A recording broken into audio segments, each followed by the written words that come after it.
So, I don't know how your coffee breaks go, but I'll show you how mine go. My buddy Marty gave me this welder. My friend Dave had loaned me that other welder, and that was great. That got me through. But Marty actually offered for me to take and have and keep this welder. And it's a nice welder. It's a nice stick welder. So I'm very excited. I'm honored to have it. And thank you very much, Marty. I really do appreciate it. And I happen to have a nice aluminum welding table. One of the few things that I held on to when I moved from the farm. I didn't let anyone talk me out of selling some very specific tools because I knew their value and I knew their cost. And so I still have my welding clamps and my welding table and a lot of my welding tools. My old welding helmet got messed up in storage, so that went out. But that's okay because I got a new welding helmet through Amazon, pretty cheap, and it's got the auto dim and all that kind of stuff. So that's really handy, man. That's a nice upgrade to have. And now I got a nice welder and a welding table. And I picked up a generator on Facebook Marketplace a while back. Got a really good deal on that from a nice guy down south of me here in Pleasant Valley. And so now I'm all set up so I can fix things. And I've had a linkage on the Massey Ferguson that's been broken since before I moved to British Columbia. And I've tried to get it fixed a couple times. It's just I've never been able to follow up and close it. Well, so I finally brought it home. And I've brought it home a couple times and just been too busy to even get to welding it. But today I finally got the welder out, the table set up, got the plug out. I had this nice power cord for the welder so I can jack a 220 inlet or 220 outlet right out of the generator and into the welder. And it's a heavy duty, super heavy duty cord. So that's really nice. It's like 75 or 100 foot long. So I can set the gen set away from me, have a little bit of noise buffer, and come right out of the 220 side of it. So that's a really nice setup, and that'll make repairing all the heavy duty farm machinery that we're going to be using, and it's, I know, going to be breaking over time. That'll make it a lot easier to do those repairs with a little bit more comfort, even right on site in the farm. Now, eventually, I'd like to get some sort of a machine shed on the farm so I can work on stuff with a little more shelter from sun and rain. But that's further down the road. We just need to get up, functioning, and growing yesterday. So that's right.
So we had thunderstorms moving through all day. I'm just running some materials up to the farm here, but such a great opportunity to catch some of the nice thunderstorm visual opportunities that we have here in the Hudson Valley. We get to see these storms come in primarily from the west, sometimes from the south, and sometimes from other directions, but primarily from the west. So we get to see them come in over top of the mountains and then erupt out over the valley. Oftentimes we have a microclimate here in the Hudson Valley. We're between two ridges of the Catskill Mountains and the Berkshires. So oftentimes we'll watch thunderstorms come through, ripping through the Catskill Mountains, and then dissipate over the valley, and we'll get very little rain, if any, and then they'll erupt beyond us again as they hit the Berkshires, as the elevation climbs again. So pretty cool microclimate area we live in, and an opportunity for lots of beautiful views, as you can very plainly see. So I didn't catch a clip on the way in. I just didn't feel like grabbing the camera again, but we got a little bit of a rain shower up here from those thunderstorms.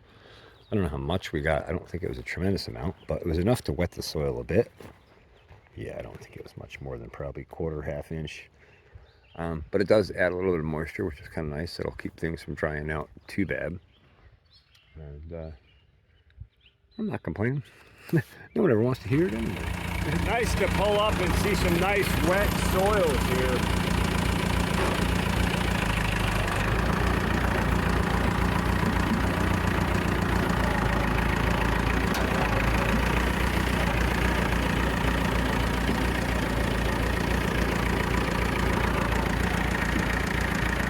Plants parking up, guys.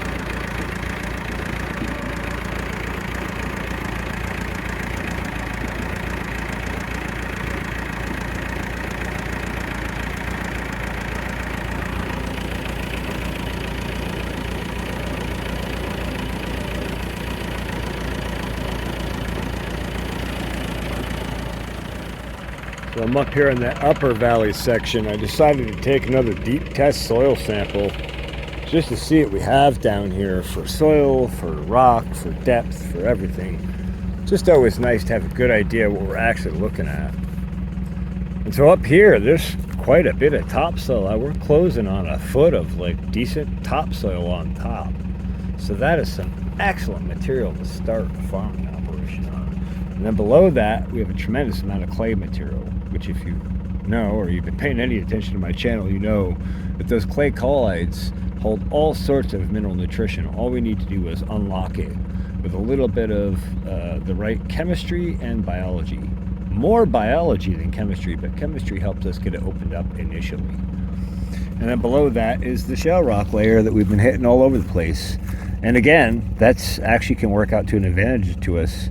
I mean, I know shale does leak water, but it is rock and it's fairly solid at the end of the day. So even if we have to sprinkle some bentonite clay into a reservoir later on to get it to tighten up and hold water, I think we have a really good opportunity here as a way to capture and sequester water on this land and have our own self-contained water within the landscape.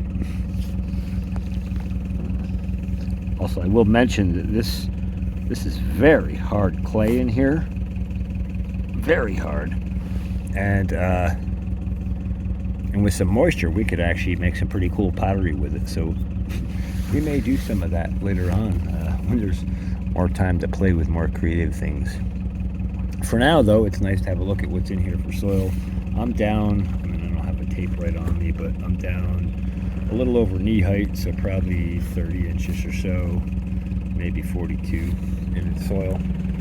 And like I said, the top, almost the top foot of that is pretty good topsoil. And then, of course, in the top layer of that, we can see our detritosphere and our rhizosphere and our agrosphere, all those super active microbial soil layers. Again, those are in that top layer. Just want to really illustrate to people how much soil changes as you go down in depth. And also, we should have a look here and notice that there are root systems reaching their way down into the soil and opening it up and extracting those nutrients.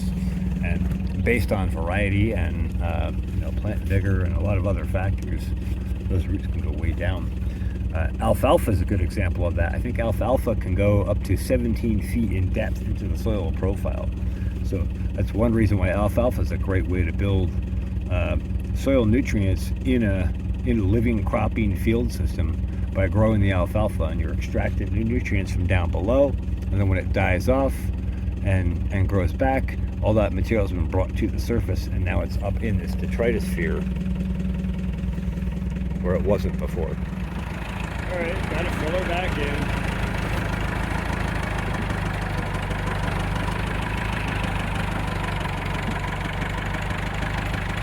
Oh, there we go. Done. Wow, that was hard. Well, there's another thunderstorm rolling in. And I got that linkage on the Massey, and man, it's nice to be able to go forward and reverse real easy and not bruise my fingers and palms up trying to get that linkage to switch. Well, the phone said it's getting too hot, but anyway, I cleared out a little trail for the cross cut at the far end there to go up that hill a little more square onto the slope. Got some grading to do, but at least I got the trees out of the way, and then once I get the Ford running again, I can run through it with a brush hog, and that'll be a much more square on slope. That far slope isn't bad, but nice to have a slope here going straight up and down and not trying to do kind of side slopes with heavy machines and heavy equipment. It's just a recipe for potential hazards. So that's all set. And as this rain is falling, I'm thinking about, man, I really want to get some tanks set up here. I got those 2 tanks. I got to figure out a spot where they're going to go, where they can be at a higher elevation than where we're working for now. Give us some sort of water for now. But that'll have to fall in after the Ford 9N repairs. That is priority, finally on the priority list for tomorrow, assuming it stops raining.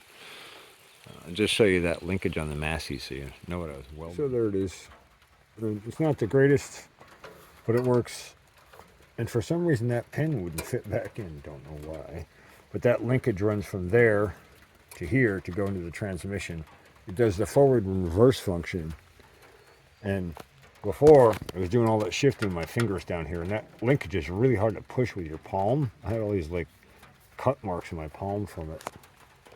But now it's back up on the column, which is nice. You can just clink, clink.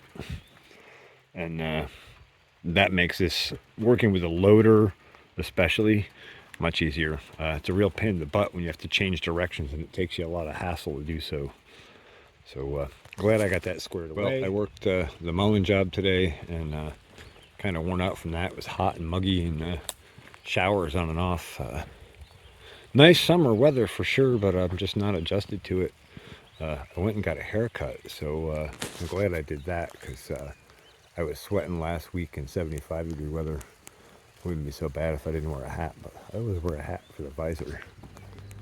I guess I'll just take you for a spin up where I did the cross-cut clean off on the trail there, since we actually have a reasonably open roadway at this point to get you there, huh? It's kind of nice. I got a little bit more grading and clearing, and I got to come back through with the chainsaw and clip a couple branches back, stuff like that. But at least I can get through without knocking the amateur radio antenna down, or wiping windshields out, or putting any more scratch marks on the car than I already have. Seems like every farm I'm on, there's always some rough stuff. Well, I got jobs to do. I'm not screwing around worrying about scratching my car. If it gets scratched, it gets scratched. But the job's getting done today, let me tell you. But anyway, this is that spot up there I was talking about. This nice little plateau up on top of the hill. I kind of want a little lookout spot up here. And I just cleared out these few trees here to make it so we can go down that slope. I haven't been through with the tractor to scoop the trees out of the way, but you get the idea. It's a little easier there than it is over here, which is the old spot. I'll show you quick. You can see this side slope here. Now I have no problem with the Ford or the Massey on that, and I'm used to slopes like that. But you know, who knows what load I'll be hauling later, and it could end up taking you over. I'd rather just go up and down slopes square on and not risk tipping, flipping, breaking equipment, or getting killed or injured. So, I don't know. That's enough about that. Check out that rabbit.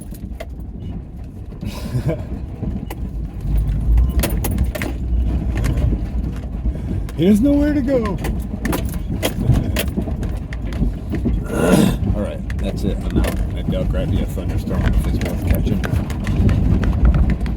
Cheers! Give you a quick shot of that potato field here. Nice and wet from the rain. And potatoes are popping up, so that's nice to see. I'll get you clips of that tomorrow. I got tomatoes to plant later. More work to do, never ending.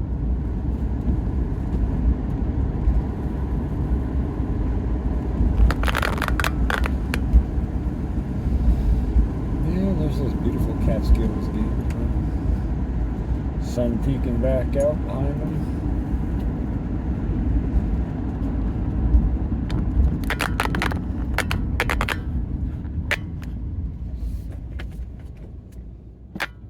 Cheers.